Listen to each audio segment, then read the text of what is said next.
Welcome. Let me invite you to please grab a seat. There are still quite a few open chairs here, and I see some of our faithful student leaders bringing in some more. That's a great sign. I'm Todd Buras. I'm the faculty master of the Honors Residential College, and it's my privilege to say a word of welcome to you at this occasion.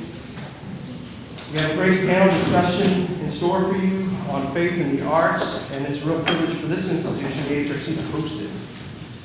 What's going on today at Baylor, as I've been observing it, is an immense collaboration, and it's not just a collaboration among the renowned artists, whom we will shortly have the privilege of hearing from.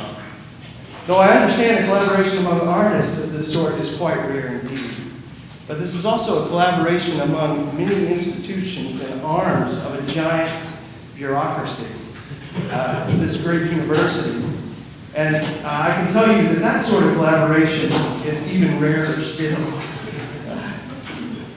So there are so many people to thank for this happy exception to general patterns. And Dean Hibbs did a great job at our 2 o'clock gallery talk at making a start on bearing that debt of gratitude. But there was one person which he quite naturally and decorously failed to mention, and while I have the floor for a minute, I thought I should mention it.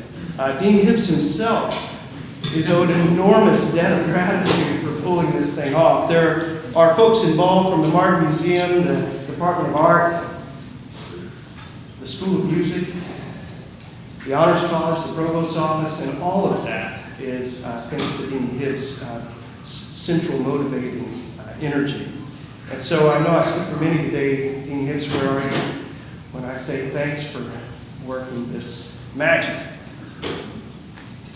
So the Honors Residential College is blessed to get to play a role in the collaboration of this day by hosting this panel discussion, hosting an event of terrific significance in the life of the broader Honors College and indeed in the life of this university. But to us here in the Honors Residential College, the event has a special significance. It's known as the first in the series, which we call the Formation Series, the first of 3 events for this spring that are designed to help us think about the fundamental commitment of our community, and I would say the fundamental goal of any Christian education, which is to be formed as whole persons in the character of the living Christ.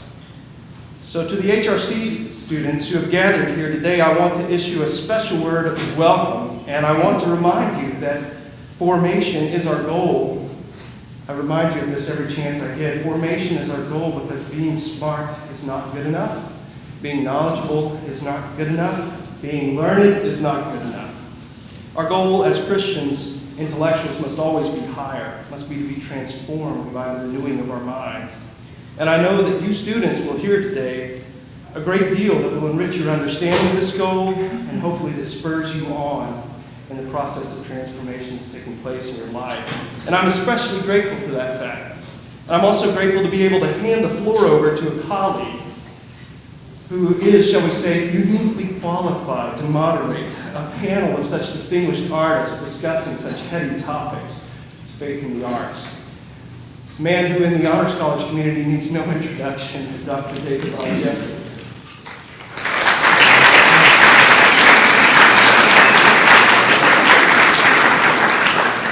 Thank you, Dr. Buras. We have a really wonderful time ahead of us this afternoon, and I want to just explain a few things about the format we'll use. Our 3 distinguished artists will come up and sit here as a panel in front of you, and each of them will take 7 to 10 minutes to tell you something about the way they view their calling, their vocation, and their work as an artist of their own individual artistic discipline, and foremost in that. Then I'm going to ask them to engage each other. I think one of the things we learn about working in the arts is that often the best criticism, the best interpretive things happen when artists respond to each other. And so we'll get a little bit of that, just as we are, in fact, in the entire exhibition that is here at Baylor right now. And we'll be going on around the country to places like New York and eventually to Yale University. So we're the first in a nice little parade, a tour, a grand tour as the British would call it, of fine artistic performance and also conversation. I'm going to say just a little bit about each of the artists, but before I did, I thought I should say something on your behalf.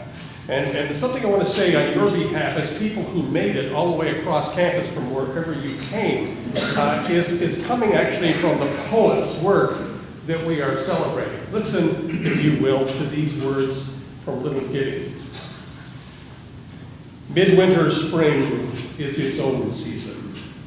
Sempiternal, though sodden toward sundown, suspended in time between pole and tropic.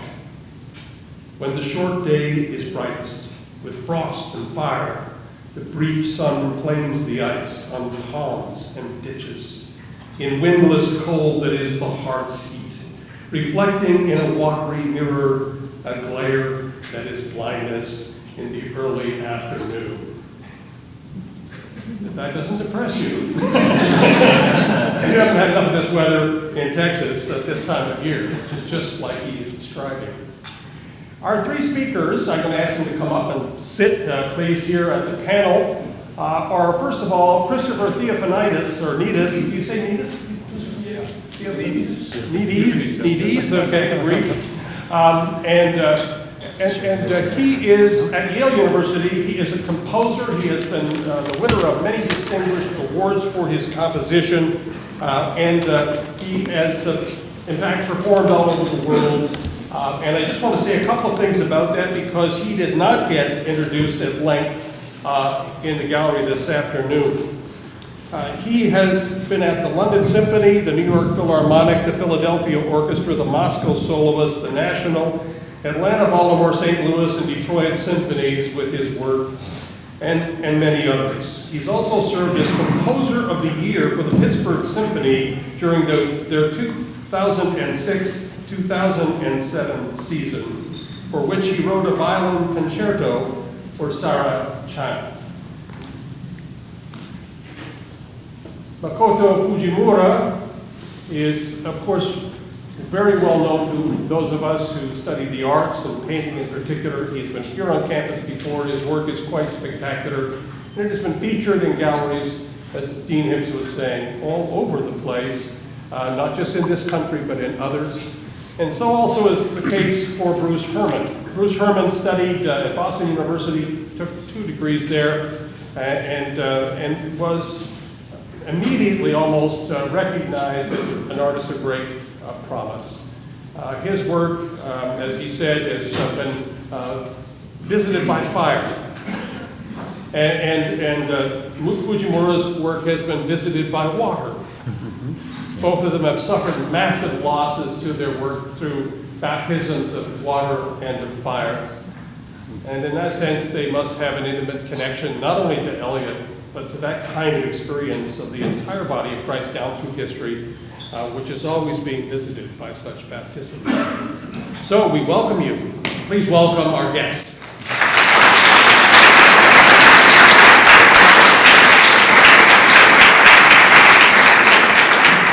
Who wishes to be first? Let's go from left to left, maybe this way, or? Okay, we'll start with Bruce. Okay. See if I can make this work. How's that? Can you hear me okay? Well, David, you asked if we would speak briefly about our sense of vocation and how we found our way into this. Since I was a little boy, as far back as I can remember, actually, my very first memories as a little child are all intensely visual, but also not simply visual, deeply infused with an emotional response to that beauty that was all around me. And I remember one of my first memories is holding a dandelion flower. You know, those little globes, perfect white globe with the many, many little stems coming out to form that perfect circumference of a white globe that you breathe on it and it's gone. I remember as a child holding one in my hand and starting to weep because what I saw was the moon. What I saw was the earth. What I saw was the sun. What I saw was the stars in this wildflower. And it's a very vivid memory. I didn't have the language then, which I can now convey to you verbally, but I knew in my bones that I would have to do something about this. I would have to make something in response to what I saw. And that sight was not just eyesight. It was a gift of insight, which was given to me as a child. And I know, I see a lot of people nodding. There are other people in this room who've had similar experiences. My sense of vocation as an artist, I trace to those early experiences of light, of form, of the sensible world. And I guess my intuition is now as a 60-year-old man, and that's now I'm realizing that first memory was when I was 6 years old, so it's a long time ago. My intuition tells me now is that goodness and truth and beauty are the classic three transcendentals are so deeply interwoven as to be impossible to disentangle from each other. So that if you try to take away beauty from, say, religious faith, which is a celebration of virtue, goodness, truth, if you try to subtract beauty from religious faith, you have a malformed thing, something that is a travesty. If you try to take goodness, if you try to subtract goodness from beauty and truth, you can have, and I'm going to say something rather strong now, you can have what the Nazis celebrated. It's well known, it's a well-known fact that the Nazis loved fine art, and they loved good music, and they actually hoarded art. They stole, they pilfered art from all the world's museums in Europe, and they had these storehouses of great masterpieces. That's the kind of barbaric mentality that descends on a human being when you subtract goodness from beauty. But you can work this out for yourself. This is my intuition that I want to share with you today. My sense of vocation as an artist comes from a deep sense of calling to try to unite these three in my work. Can I do that? No, there's no way I can do it. But what I'm aware of as an artist, and I said this today in the gallery, is that I'm a vessel of something much larger than myself. And so I don't have to be responsible to try to do the impossible. But it can happen, just as the story of Peter getting out of the boat and walking out on the water to meet Jesus, which I think is really a parable as much as it is anything. It's a parable of what it means to be someone called to do the impossible. William Blake once said, only the impossible has meaning. If we only do what we know, if we only exercise what we know, if we can always display our skill, and that's the end of it, I think we're subhuman. I think what it means to be human and what it means to be an artist, as I understand it, is to step out from the place of knowing into the mystery, into the impossible, into the thing that can't be done, or that you don't know how to do anyway. Maybe the last thing I'll say here, David, is that when I start a new painting, I really don't know what I'm supposed to do. And then halfway through that painting, I become so crushed by the discouragement of the multiple failures that have happened along the way that sometimes I'm tempted to quit. But what I find in the destruction that has to happen at that point, and I say that, I use that word destruction advisedly. Every artist I know knows this, that there's a point in your work where you need to be willing to let go, to lose control, to see the thing broken so that it can live.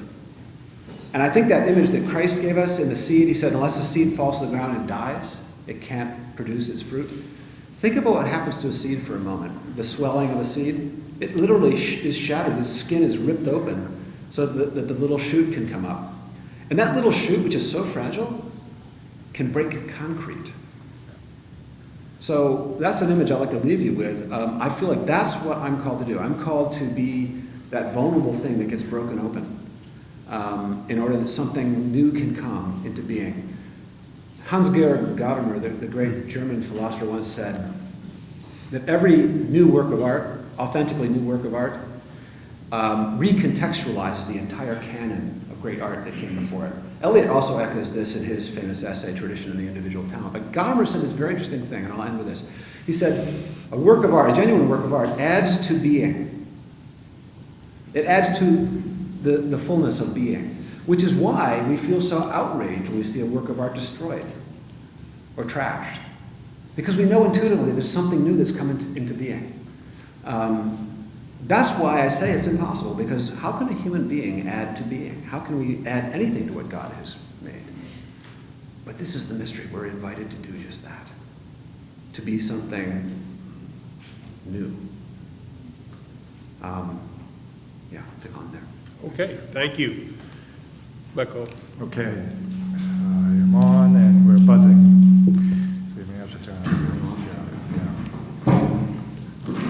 Okay, here we go.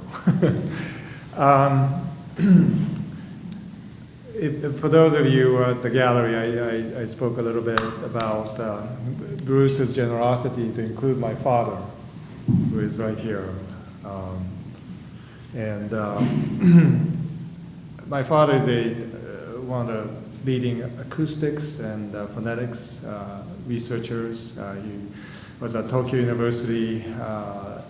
Actually, he was at MIT when I was born in Boston, studying with Noam Chomsky.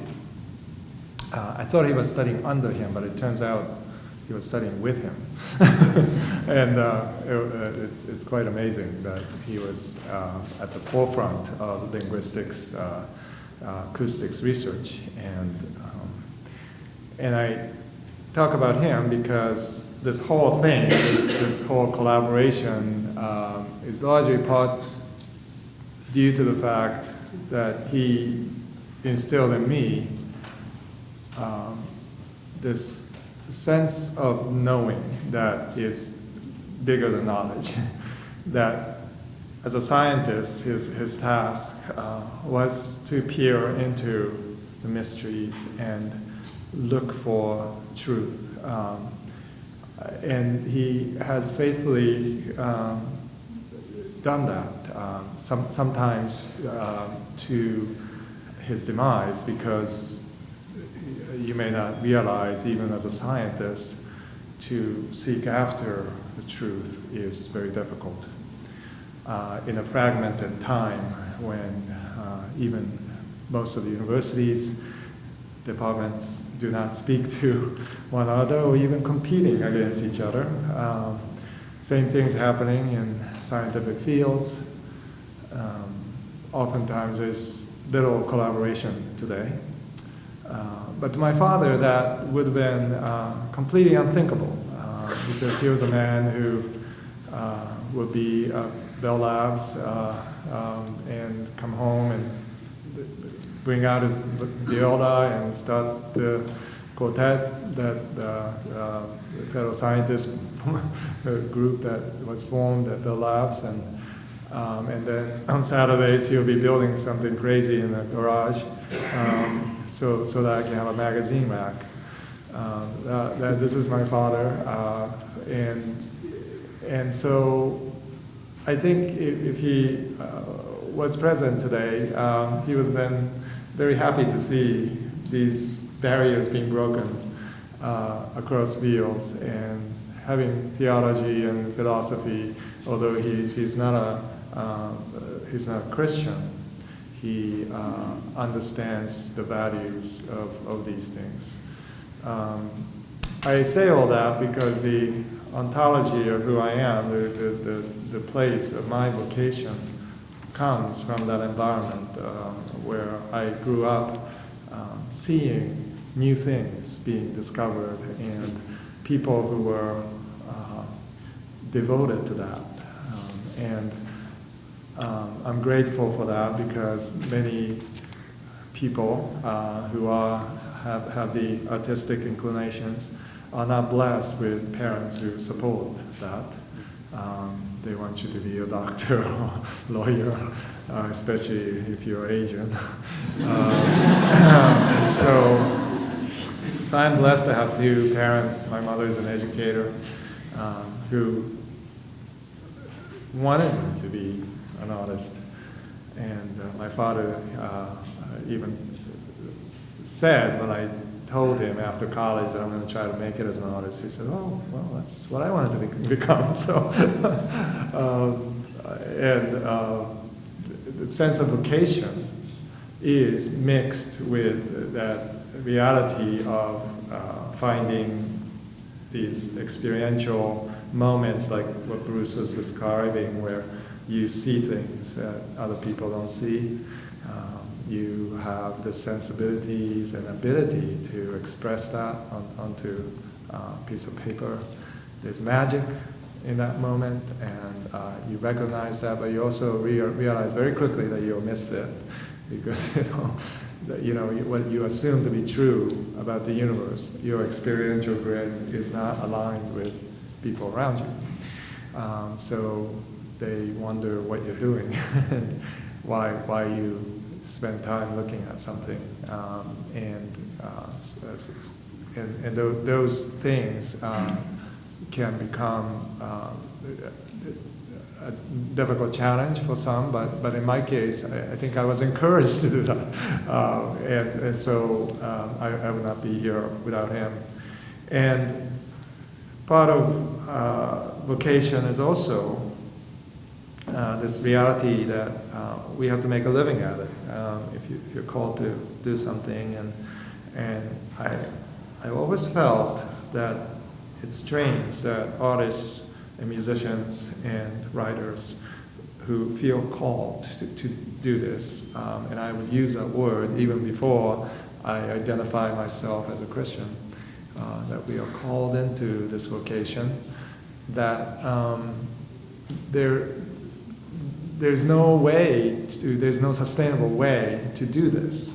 There's no practice, there's no community, there's not a way that society or the church understands as a sustainable way of making a living.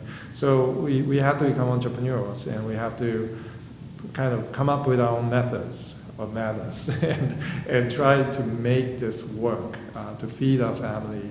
And so I call, I've been thinking about what I have done and trying to formulate, how did I do this? How did I support my family, make a full-time living as an artist for 30 years? And I've been trying to distill it in writing this as a principle of generativity. I use that word generative. And so I've been writing about this. I won't go too much into it today, but vocation has to do with that sense of generativity. It has to go beyond sustainability. And creativity is generative in that it's not just status quo, keeping, if you can pay your bills, okay, yes, that's definitely important. But really every opportunity, even at every moment of lacking that, is an opportunity for generative thinking. And artist has instinctively this ability to think beyond the circumstances, to think outside the box, to create a new paradigm. And oftentimes it's discouraged in this highly specialized reality that we live in, of categories and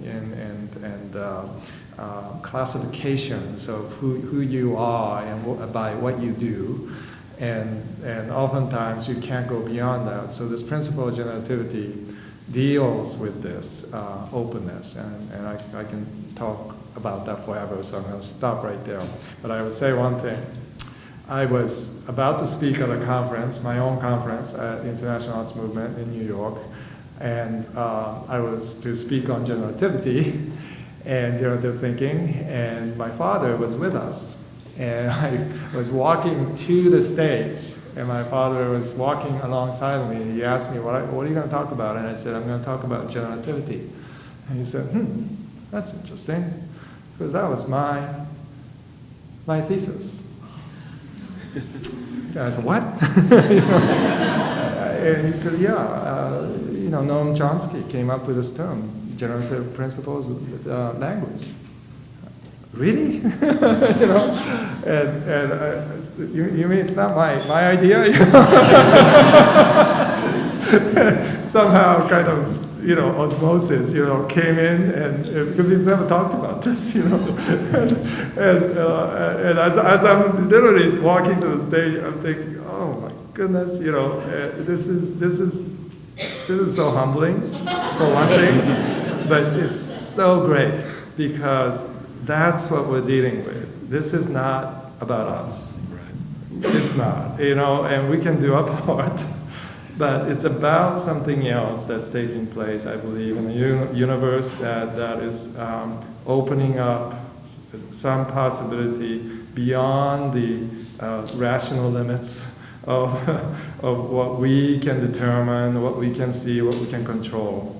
And thankfully, we artists can partake in that journey by taking a little bit of risk and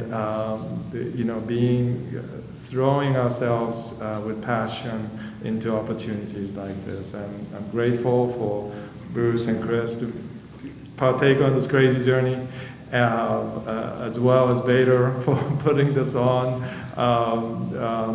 But our experience has been that when you do that, even in small ways, to move toward that generative reality, things will just open up, and we experience something very new, and that can be a paradigm change in our thinking. Thank you, Christopher. Yes. You might have to show me what to do here. Yes, I think you just turned that on.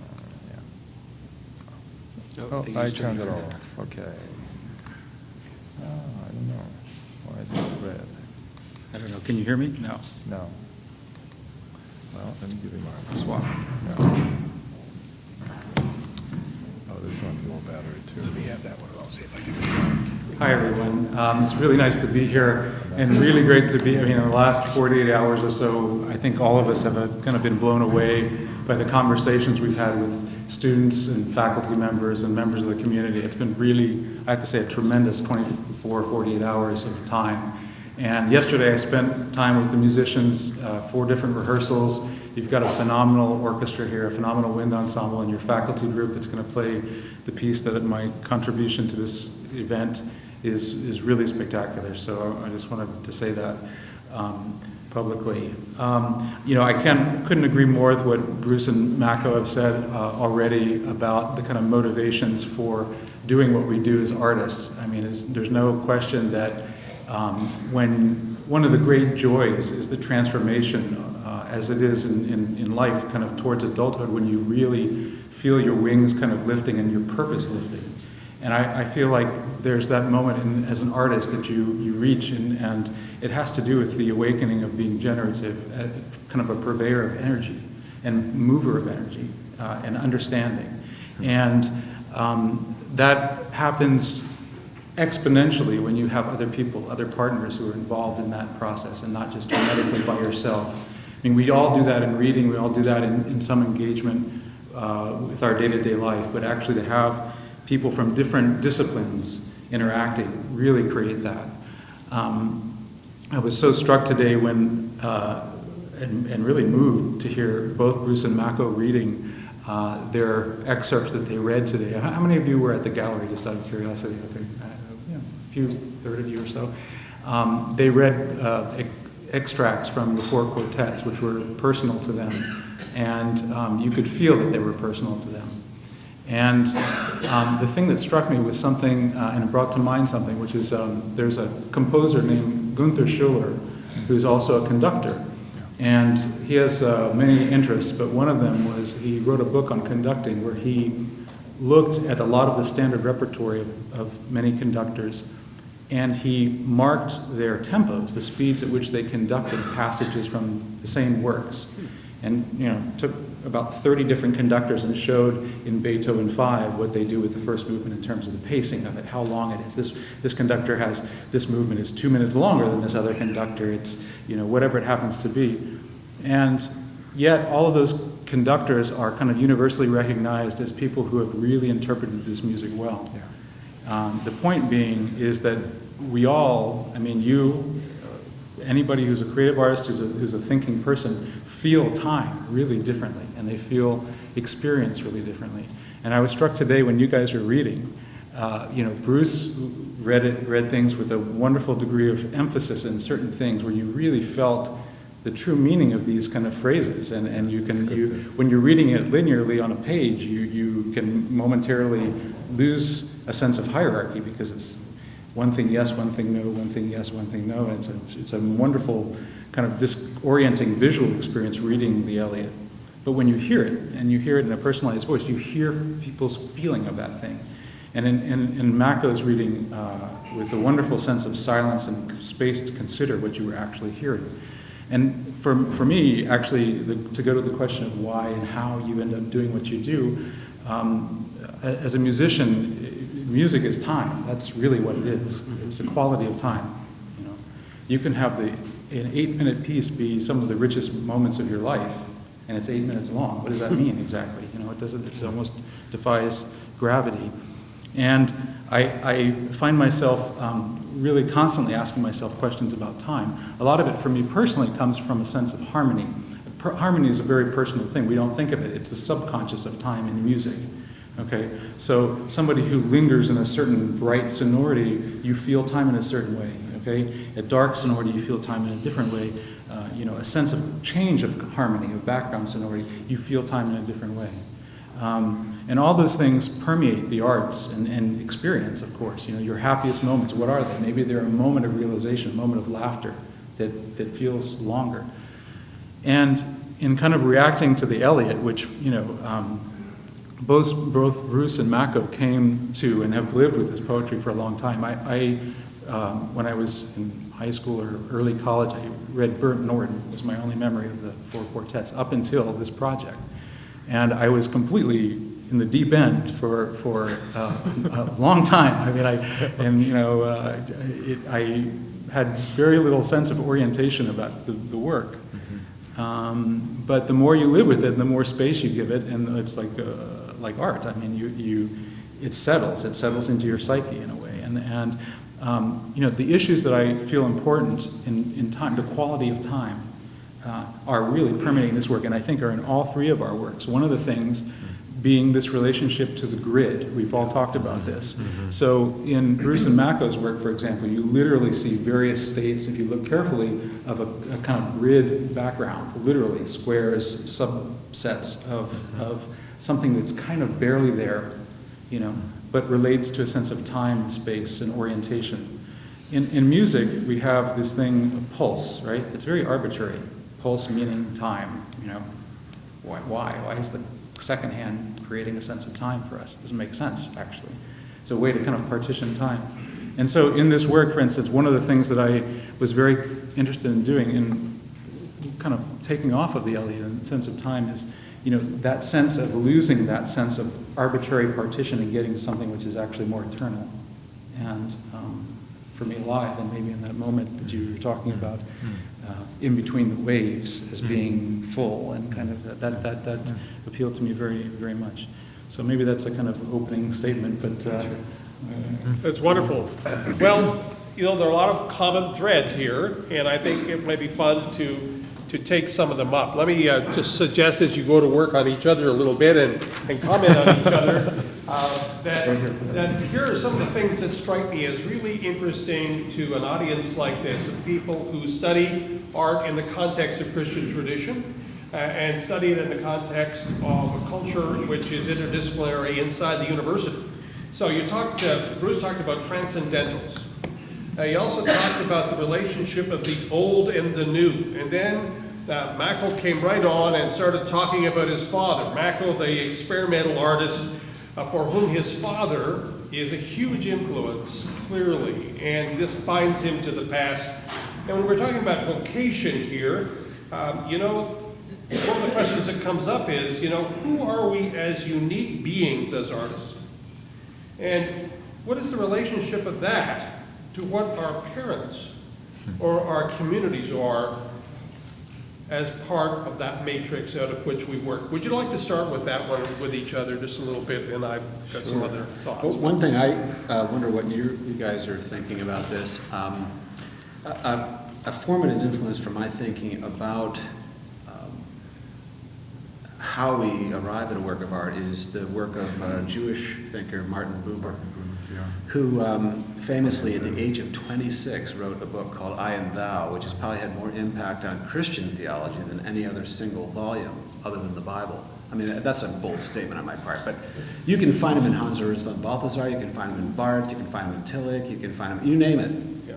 You can find Buber's influence. In psychology, you can find this. And essentially what Buber was saying in this book, as a 26-year-old, he intuited this fundamental nature of our position in the world. It's essentially that there are two different ways of relating. One is the I-it relationship, and the other is the I-you relationship. So on the one hand, the objectification of our world and everything in it, including human beings, which is it. So it's for me, and for my use, or my experience, so I-it. The other posture, fundamental posture human beings can take, is I-you, or I-thou. And what does that mean? That's a relationship. Because the other is not an it for your use or your experience, but for conversation, for communion, for relationship. So for me, the work of the artist, is to, well, I'll just speak for myself, is to remind us, or to continually pull myself into the position where I cannot objectify what is around me, including everything from the dandelion flower, as a little boy that moved me to tears, to my contemplation of the night sky, of the face of my beloved wife Meg of 40 years, which I never can get enough of. It's astonishing to me that after 40 years I can't get enough of her face and her being. She's an utter mystery to me too. So what is that? Well, I think for me as an artist, it's letting down your guard. It's remaining unguarded in relationship to whomever and whatever you see or you draw into encounter with, whether it's some flower or the ocean, or the sky, or another human being, or an animal, a beloved animal, or some strange animal that you've never seen before, but you are in an I-thou or I-you relationship to that something or someone. And what it calls from you is a different I than speaks in the I-it posture. Can I say that again? A different I is speaking that speaks the fundamental word I-it than the I that is speaking when it says I-you. And for the artist, it seems to me that the really critical thing is to remain or to continually try to return to the I-you posture, because then you are receptive to the other. And you really are totally interested in the other. Narcissism, which is a perversion of human being, and it's actually an illness, it's a moral illness, and as well as a mental and spiritual illness. Narcissism is the inability to enter back into the I-you stance. Everything is an it for my use. I'd kind of like Christopher to comment on that, Yeah. because I wonder from a musician's point of view, how much of that makes sense?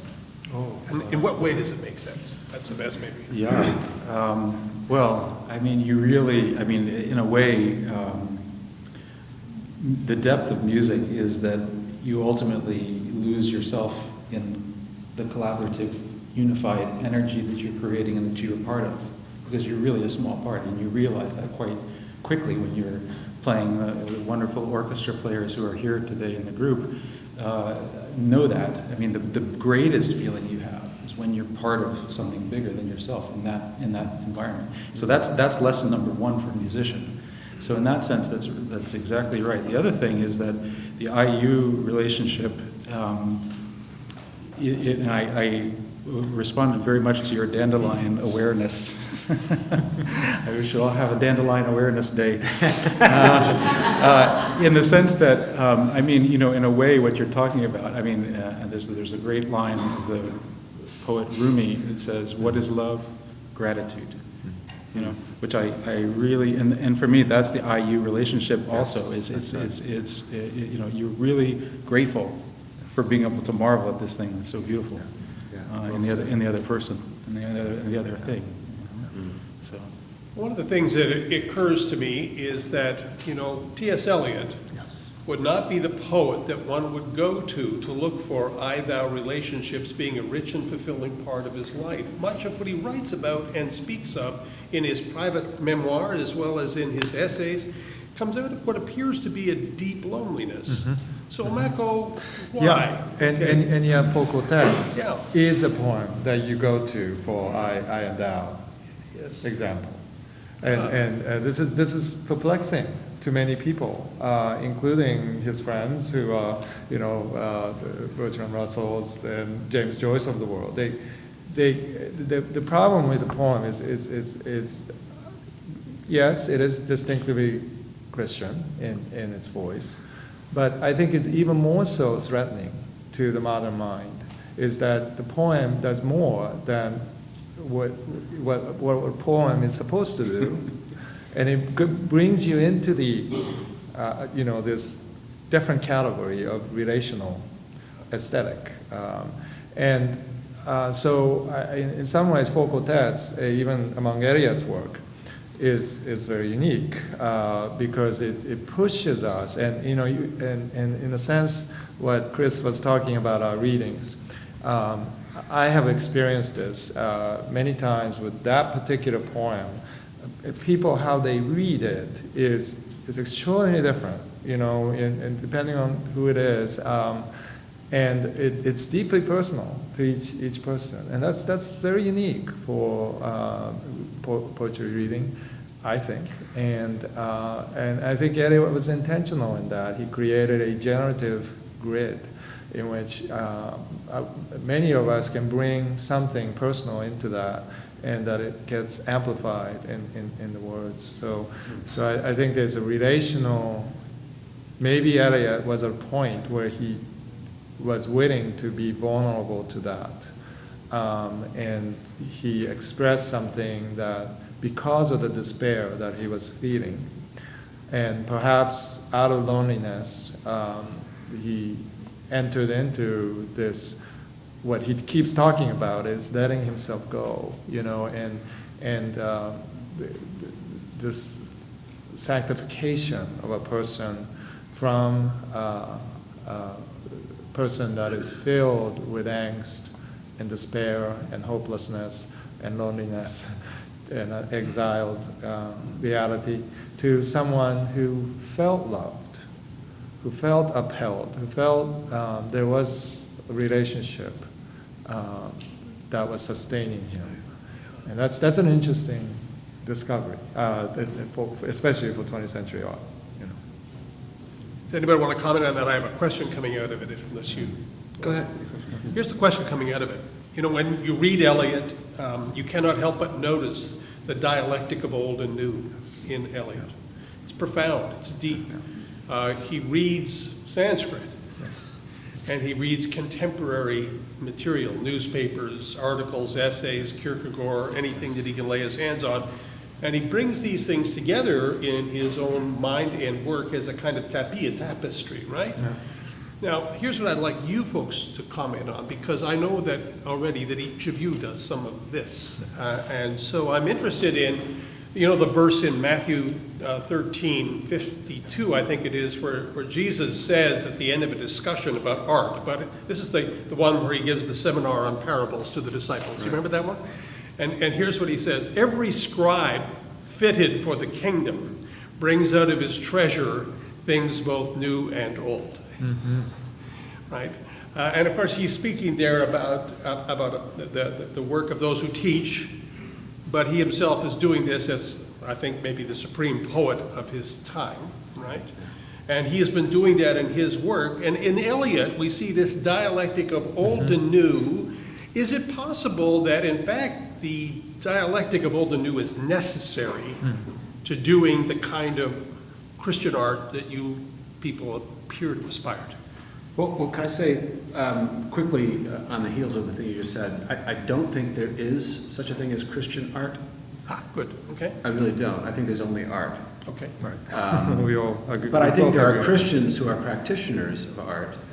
And what I try to say today in the gallery is that even if, and there may be someone in this room who doesn't believe in God, or cannot, or wants to but cannot, or used to believe in God and has fallen on hard times in terms of that sense of faith.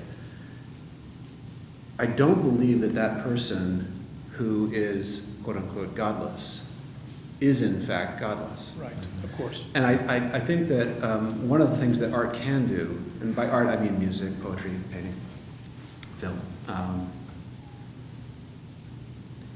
I think it can, like I started to say earlier, I think it can break us down. It can make us open again.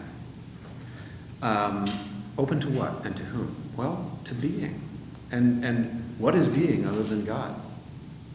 And our being, our human being, Peter, the Apostle Peter says we are becoming partakers of the divine nature, which is a radical doctrine, the idea that human beings can somehow enter into and participate in the being of God.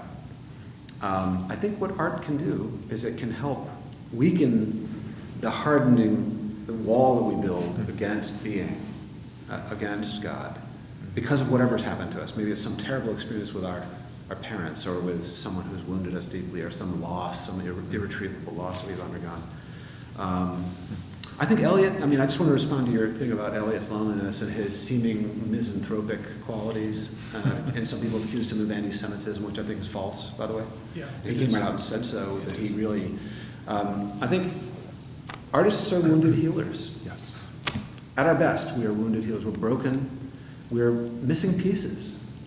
My wife will attest that I am missing pieces.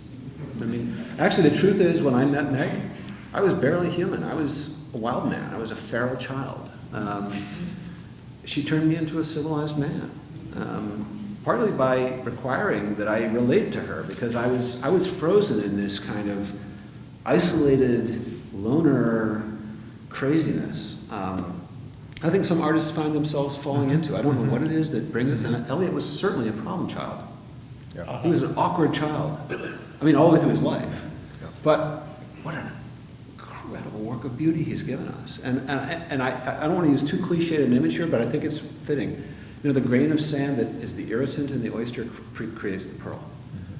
There is some missing piece. There's some agitation. There's something that's seized us, and we have to make something beautiful. Well, you said a lot of beautiful things, the three of you. I think it's time to open up to questions from the floor. So if you have a question for each or any or all of these people, preferably maybe one at a time, please stick your hand up and we'll give you the chance to do that. Yes. My question is kind of two parts. I would say at the heart of it is what would your advice be as artists to audiences of art in participating in your creation or the creations of other artists, specifically in the context of, we're looking at PowerPoints of paintings, we listen to music through speakers, and in the modern world America, we're constantly bombarded by all these images and sounds. And so do you think that cheapens our experience of art? Or, and if it does, how can we return to a better understanding of art and relating to it? It's an excellent question. The easy answer, and I'm sure these guys will have better things to say, but the easy and quick answer is actually go to a concert, actually walk over to the gallery by yourself, not in a social event like we had today, but actually look, actually listen, read 4 quartets aloud. Because poetry, great poetry, is meant to be recited. It's not meant to be just read on a page. It's actually, its origin is in the oral tradition. That is an antidote to the barrage of, very thin soup, like we're looking at on the screen right now. Anyone who's been over in the gallery and has seen that painting knows that image that's flickering on the screen right now is paper thin. It can be peeled right off. But you can't do that if you stand in front of the actual thing. So that's the simple answer. Bruce, you spoke at conferences and talked about C.S. Lewis's experiment in criticism of this word, understanding. Would you want to share that? Sure. The thing that this is a great book that a lot of people that know about Lewis have never read, Experiment in Criticism.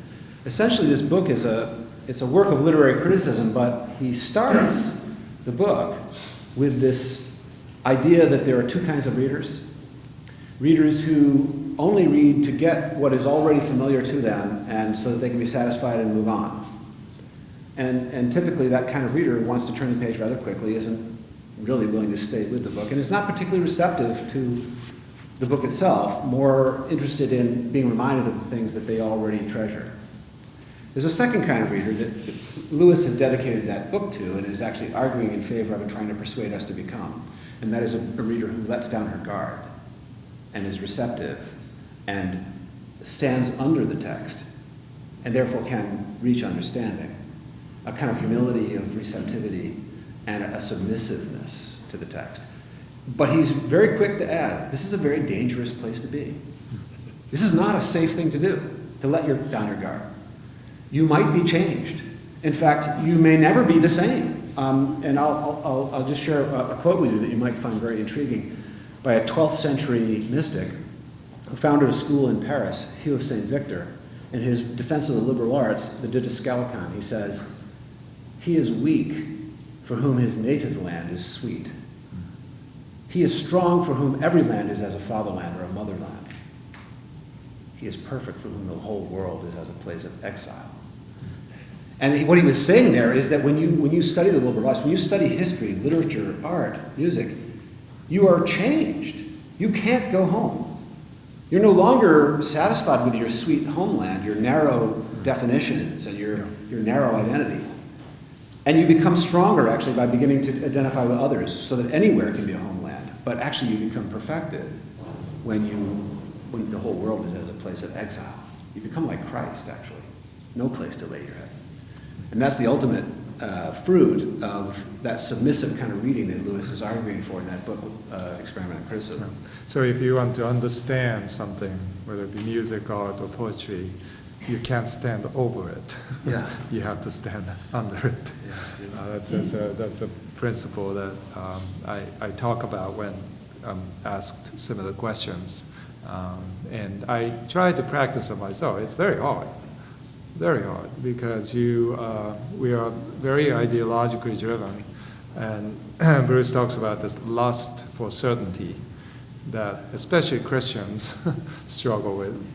And one of the, if you want an antidote, here it is, QU4RTETS.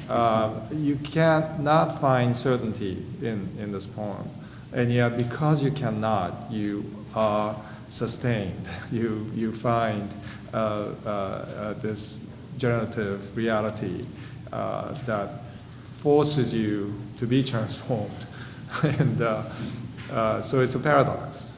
But every time you encounter a work of art or a person sitting next to you, if you want to know that person, you have to serve that person. You have to submit to that person's reality. And when you do that, yes, it's dangerous because you don't know what's going to happen. And you have to at least trust that that process is giving you growth rather than destruction. We all know of examples where this did not work. So how does one move on? Well, I think you just maybe in the sense that great works of art has a capacity to hold on to something that is good, something that is enduring. In that sense, any work of art, it doesn't have to be done by a Christian at all. Maybe, God in His humor chooses people who are not, because there is something about human nature that is fundamentally aspiring to that reality. You have, yes, down here? Yes, I think your hand, I see. No, go ahead. Yeah, that's okay. I realize I don't know much at all about T.S. Eliot, and I did a quick read of QU4RTETS, which one must never do. That's okay. But what I'm really wondering is, what do you know about his working process, and how does that possibly parallel yours, you two artists? I know a little bit about your process and the pain and brokenness and layering and the explosions of jewel that come out of that. What do you know about how Eliot wrote? Well, Because they're the very, very, processes are both spiritual, I know they are. well, very similar, I would say, Yeah. you know. 4 Quartets was written over the period from 1936 to after World War II. The first part was Burnt Norton. Well, probably you know better than I, David. You've got a little better grasp on the history, but it was composed over many, many years, and it had lots of false starts. And it didn't come into being as the full 4 quartets as a unified work until, I think it wasn't published until 1948, I don't think. That's right. As the actual, but it had been in process for over 10 years. Yeah. And it was fits and starts and missing pieces, and, you know, it didn't come into being like, boom, you know, it's tough. You know, and this passage, I want you to read it because you read this the other day. It was so moving. He's literally hearing bombs going off, and so the process of writing this is for him a process of finding a place, finding that still point where he can make sense out of this. During the Blitz in London. The dove descending breaks the air with flame of incandescent terror, of which the tongues declare, the one discharged from sin and error, the only hope, or else despair, lies in the choice of pyre or fire, to be redeemed from fire by fire. Who then devised the torment? Love. Love is the unfamiliar name behind the hands that wove the intolerable shirt of flame, which human power cannot remove. We only live, only suspire, consumed by either fire or fire. This is someone who knew about what fire looked like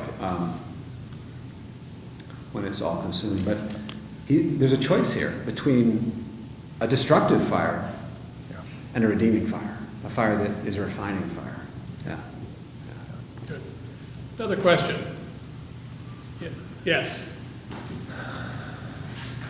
You talked about breaking paradigms and taking various aspects of your life and smashing them together and opening yourself up as artists. And I was just wondering, how would you advise someone looking to do just that in the world? Like, I mean, if you could say one thing, what would you say? Like, each of you guys. Well, first, keep digging every day. I mean, there's a virtue in showing up to the table and just doing it. Because not everything, I mean, I was talking before to a young lady who was saying, we were talking about inspiration, you know.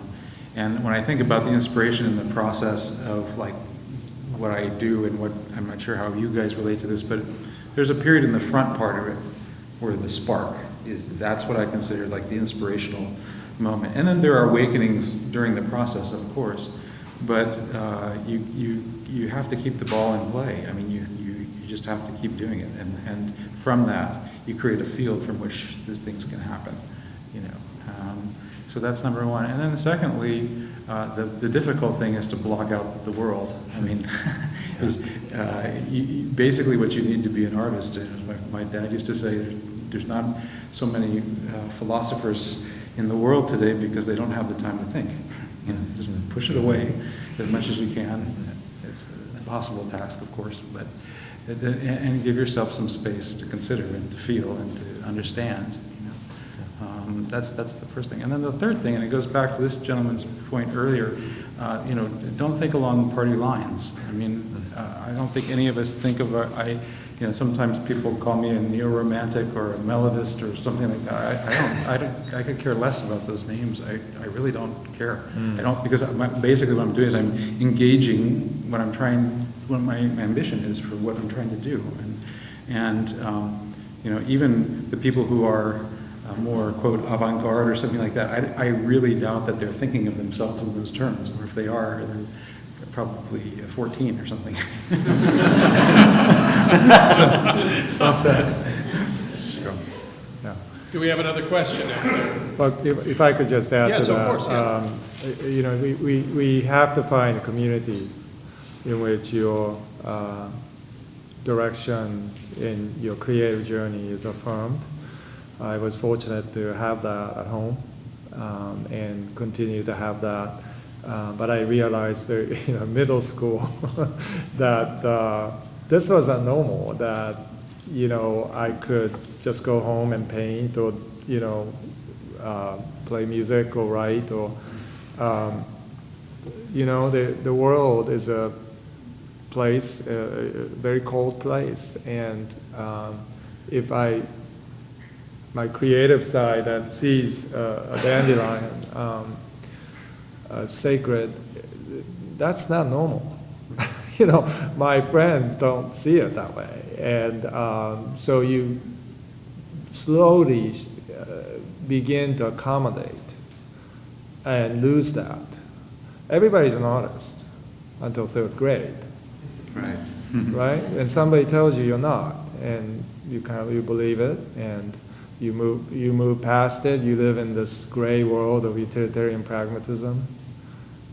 And Fourth graders are utilitarian pragmatists? well, not all, but I know a fourth grader. Yeah, a lot of them are. Yeah, and more importantly, teachers tend to be that way. So you're kind of forced into a life where you're not allowed to journey deeper, and the culture certainly does not have a language for caring deeply about our journeys and certainly creative journeys. So you have to earn that, but you start by, I think, finding a community that it shouldn't be all artists, because we tend to, if we have a whole bunch of us just gathering regularly, we tend to start licking each other's wounds, and that's very ugly. So you want to have people who actually understands. You want to have like a business professor, and you want to have, people who actually love you for who you are, regardless of your art, whether you're good or bad. Those things are important. Wives make a huge difference in our lives, as we found, or husbands. And so that communal reality is very important. I think the ideal is that culture itself becomes that. The idea, old-fashioned word of commonwealth, indicates that there is some wealth to be gathered in the public square. And I don't think we have commonwealth. We have Massachusetts and Pennsylvania, but we don't have that reality that I think the Scottish Enlightenment fathers saw as a possibility. So I just pose that as a possibility, and I know how hard that is in reality. So We have time for one more question. Okay. I wanted to engage Bruce's statement that there's really no such thing as Christian art. I certainly think that's true in a very important sense, one which denies artificial distinctions between the sacred and the profane, in light of the fact that God's being is the being of all that is, and one which denies that the Christian in their vocation as artists needs to produce objects that are identifiably religious. But I think one can maintain all that and need not deny that a work like, say, the Pietà, even if done by an atheist, cannot be fully disassociated from the context of the gospel that it arises from. And I just wanted to just verify that that's not the sort of thing that you... No, actually, all I was saying was that all art has the potential to move us back into that I-you posture of receptivity to one another and ultimately to our Creator. So there is no sacred and secular in that regard. But there is something like religious art tradition. I mean, actually, the truth is, of the three guys up here, I'm the most overtly Christian in my art, in that I've completed any number of biblical references in my work that are very overt, very clear. But the reason I say there's no Christian art is simply that we don't make the mistake, and it's a fatal mistake, of thinking because we can put the word Christian on it, it's somehow sanctified. Because some of the worst paintings, some of the worst photographs, some of the worst music, some of the worst films ever made were done by people who put that little label on there. And someone told me something appalling. Charlie Peacock, a great songwriter and producer, said, there's such a thing as a JPM. Do you know what that is? It's in the Christian music business, and it's Jesus per minute. It's actually a measurable thing that they want in this so-called Christian music. It's that is about as profane as it gets. Yes. That is not right. And what Charlie says is the Christian music industry is even worse than working for Sony or other labels. In terms of the corporate greed. Because the same vices, same problems, same sin, beholded sins is assumed to be not there. Just because there's Jesus. Because the word Christian. Doris Betts, the writer, who I admire very much. She passed away recently, but she said, I don't use the word Christian writer because I think the word Christian should be a noun, not an adjective. I think she's right. I think we all need, are we a Christian institution? Perhaps, but I think you need to be an institution that is filled with Christ. And there's a difference there. There's a difference in how you make decisions, how you decide what is really important for your students, the risks that you take for public service. And that distinction, flows down, and Bruce and I have been in the front lines of that. So we are highly sensitized and maybe a little defensive at times. If I am a follower of Christ, I want to be Christian in a noun sense. I'm not going to justify myself just because I follow Christ that I have anything better than anybody else to offer or some moral spurious stance. No, in fact, my Christianity tells me that I'm not. I'm the opposite. So I'm the thief on the cross. So I understand that so deeply that I'm perhaps more sensitive than others in this area, and I don't like that word. So I try not to use it. Now back to your point, there are works that are specifically Christological and intentionally so, especially works that are meant for worship. So that in a sense is the one category where, but as C.S. Lewis notes, excellence is a very nebulous word in that world, because a bead that is worn by somebody who is faithful, worn all her life, is just as, or maybe even more beautiful than a work of art.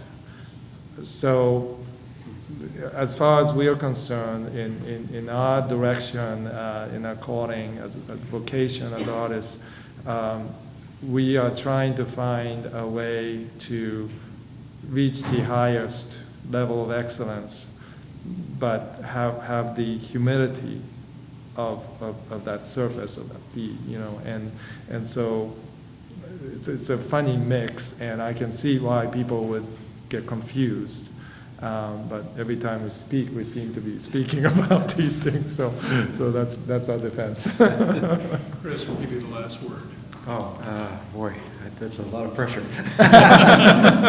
Well, I would just say, it's been a great honor. Yes.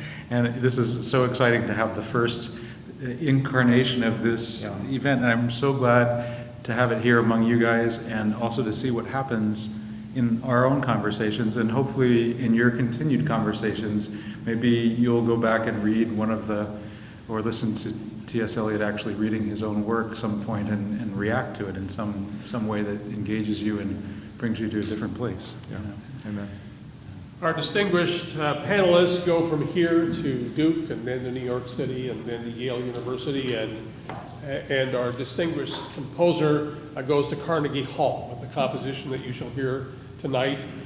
We have a very fine feast this day, so we do. And I want you to join me in thanking our artists.